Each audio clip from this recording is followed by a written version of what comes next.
Ağa saldır. İstəsən qarışıqarlıqda. İşin düz çıxa. Gedib üstə gir eləməyəsən. Buna şişadan əvvəl bir dənə ucalığına baxacaqsan. Taraz qoyacaqsan. Divarın ərisinə baxacaq. Bəli, xoşdur. Hop. Xoş oldu. Yine buradan xət qoyacaq. Əlamət. Bir dənə bu boşdur. Lap ağzı nəzərdə alacaqsan. Çox yemyeşlidir. İzafə olmuyorlar. Lülədir. Gir eləməyəsən lülədə. Lülədir. Aşağı eşiyə gedəsən üstə qarşın dayanar. Bunları ona xatır vururuq. İşin düzlüğünə xatır. O biri də. Bir dənə saxlayalım.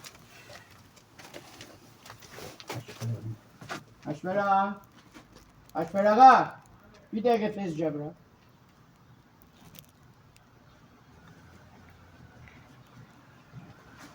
Haşmer ağa, buna bir tane resim bırak da. Bunlar işimizin ne münasebeti? İşimiz ne? Yallah. Çek. Çek. Tamam. Kartınızdan tut. Resmen rengini vururuz şey. Hatamız olmuyor iş yerde. İşin düzü budur.